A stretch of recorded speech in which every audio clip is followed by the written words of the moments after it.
Morning +1 class. बेटे आज हम हमारा बीच में एक चैप्टर रह गया था, private sector and public sector, इसको करेंगे। इससे आगे वाले चैप्टर हमारे हो चुके हैं, ये वाला चैप्टर हमारा स्टार्ट करेंगे, private sector and public sector. तो सबसे पहले बेटा आपको ये समझना है कि प्राइवेट सेक्टर क्या होता है।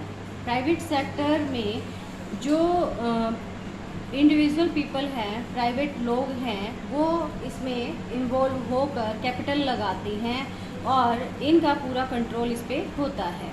Both private and public sector are necessary, मतलब कि प्राइवेट एंड पब्लिक सेक्टर दोनों की ज़रूरत होती है for the successful running of an economy, just as two blades are essentials to make a pair of scissor workable. यानी कि ये क्या है, टू ब्लेड्स हैं कि जो कि pair of scissors workable की अर्थव्यवस्था के सफलतापूर्वक संचालन के लिए इस तरह जरूरी है, जैसे कि एक कैंची को कार्य करने योग्य बनाने के लिए उसमें दो ब्लेडों का होना जरूरी है। जैसे कि बेटा आपको पता है कैंची को चलाने के लिए उसमें दोनों ब्लेड होना जरूरी है। अगर एक ही ब्लेड होगा तो उसका कोई फ़ायदा नहीं होता, कैंची बिल्कुल यूजेबल नहीं होती। उसी प्रकार से जो किसी भी देश की इकोनॉमी होती है उसमें प्राइवेट एंड पब्लिक सेक्टर दोनों एक ब्लेड के रूप में काम करते हैं।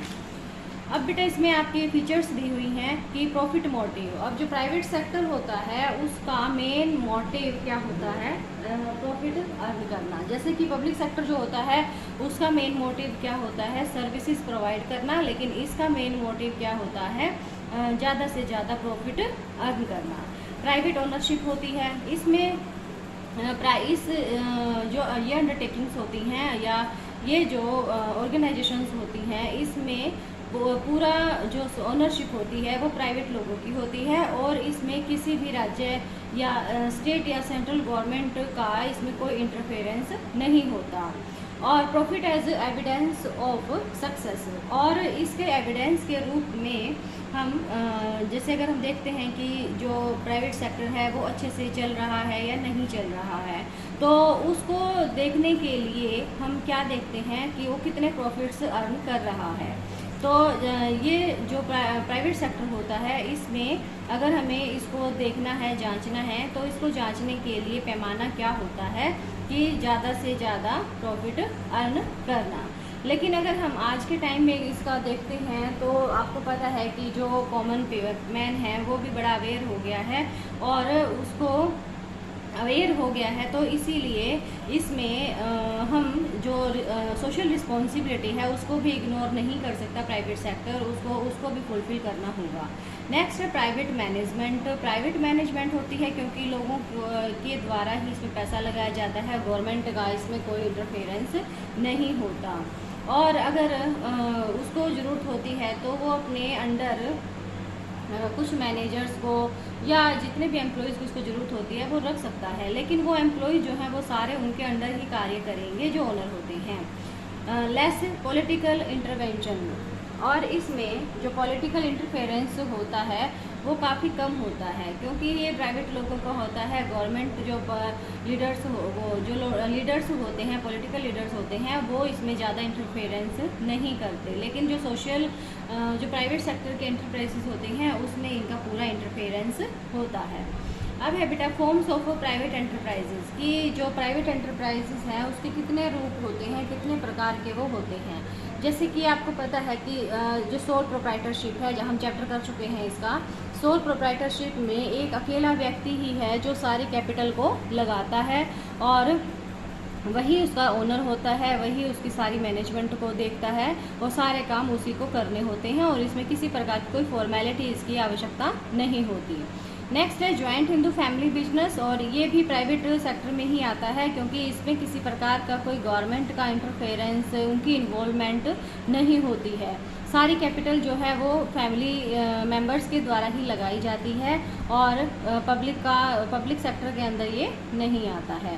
थर्ड है पार्टनरशिप। पार्टनरशिप में भी क्या होता है कि दो से अधिक मेंबर जिसकी मिनिमम लिमिट है 2 और मैक्सिमम है 20, तो ये एक पार्टनरशिप स्टार्ट कर सकते हैं और सारी management arrangement profit and loss सारा इन्हीं का होता है, इसमें भी गवर्नमेंट का कोई भी लेना देना नहीं होता। फोर्थ है ज्वाइंट वेंचर। ज्वाइंट वेंचर में क्या होता है बेटा कि जिसमें वही 2 या 2 से अधिक व्यक्ति मिलकर एक विशेष प्रकार के कारोबार को शुरू करते हैं और वो जैसे आप ये समझोगे कि 2 या 2 से अधिक व्यक्ति पार्टनरशिप होगी। पार्टनरशिप में क्या होता है बेटा कि वो लॉन्ग टर्म के लिए चलती है और इसमें क्या होता है कि ये परमानेंट नहीं होती, टेम्परेरी टाइम के लिए जॉइंट वेंचर एस्टेब्लिश किया जाता है। क्योंकि इसमें क्या होता है कि जैसे कोई उन्होंने कॉन्ट्रैक्ट लिया हुआ है किसी काम को करने का, सपोज कीजिए कि 2 या 2 से ज़्यादा पर्सन मिलकर कलेक्ट होकर उन्होंने कोई बिल्डिंग का कॉन्ट्रैक्ट लिया है कि ये बिल्डिंग हम बनाएंगे और वो बिल्डिंग बन जाने के बाद तुरंत वो कॉन्ट्रैक्ट ख़त्म हो जाता है ऑटोमेटिकली, क्योंकि जब तक वो बिल्डिंग बनेगी तब तक वो उस जॉइंट वेंचर में रहेंगे और बिल्डिंग का काम कंप्लीट होते ही उनका जो ये कॉन्ट्रैक्ट था वो ऑटोमेटिकली ख़त्म हो जाता है। नेक्स्ट है joint stock company. Joint stock company में क्या होता है बेटा कि जिसमें बहुत ज़्यादा कैपिटल की ज़रूरत होती है और इसमें रिस्क भी बहुत ज़्यादा होता है और ये जो जॉइंट स्टॉक कंपनी है ये लॉ के अकॉर्डिंग इसको एस्टेब्लिश किया जाता है, कंपनीज एक्ट 1956। और ये कंपनी जो है एक आर्टिफिशियल पर्सन होता है, ये भी हम कर चुके हैं बेटे कि आर्टिफिशियल पर्सन होता है और इसमें जो ये जॉइंट स्टॉक कंपनी है इसमें जो कंपनी है कैपिटल को कलेक्ट करने के लिए वो शेयर्स को इशू करती है और शेयर्स को इशू करती है और शेयर किसके द्वारा परचेज किए जाते हैं, पब्लिक के द्वारा परचेज किए जाते हैं। तो इसमें भी गवर्नमेंट का इंटरफेरेंस इतना ज़्यादा नहीं होता है, होता तो है लेकिन बहुत कम होता है।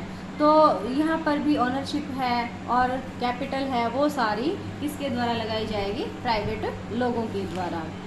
नेक्स्ट है अब इसमें जैसे जो जॉइंट स्टॉक कंपनी है वो 2 प्रकार के, private company and public company.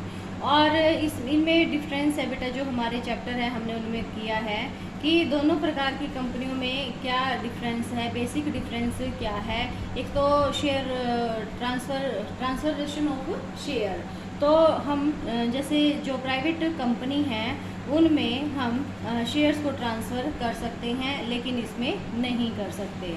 Public में सदस्यों की संख्या का डिफरेंस है इसमें, और जो शेयर्स एंड डिवेंचर्स को इशू करने के लिए हम जो पब्लिक कंपनी है उसमें हम शेयर्स को इशू कर सकते हैं और इसमें नहीं कर सकते। और जन निक्षेप पब्लिक डिपॉजिट में विनियोग के लिए जनता को आमंत्रित करना और चुकता अंश पूंजी की न्यूनतम राशि यानी कि पेड अप कैपिटल जो है उसकी मिनिमम लिमिट, ये इसके आधार हैं जिनके आधार पर जिनके बेस पर इनमें डिफरेंस किया जाता है। थर्ड है नेक्स्ट है कोऑपरेटिव एंटरप्राइजेस। कोऑपरेटिव एंटरप्राइजेस में क्या होता है कि जब कुछ लोग मिलकर अपनी इच्छा से किसी एंटरप्राइज को एस्टेब्लिश करते हैं और जो ये एंटरप्राइज एस्टेब्लिश की जाती है इसमें इसके मेंबर्स के वेलफेयर के लिए सोचा जाता है और मेंबर्स के बारे में ही सोचा जाता है। मेंबर्स की जो नीड्स होती हैं, वांट्स होती हैं, उनको फुलफिल किया जाता है। तो ये भी इन प्राइवेट लोगों के द्वारा ही एस्टेब्लिश किया जाता है और ये कोऑपरेटिव सोसाइटीज़ एक्ट 1912 के अंदर एस्टेब्लिश इसको किया जाता है। तो बेटे आज के लिए आपका इतना ही और अच्छे से इसको करोगे आप और इसको समझोगे। Thank you.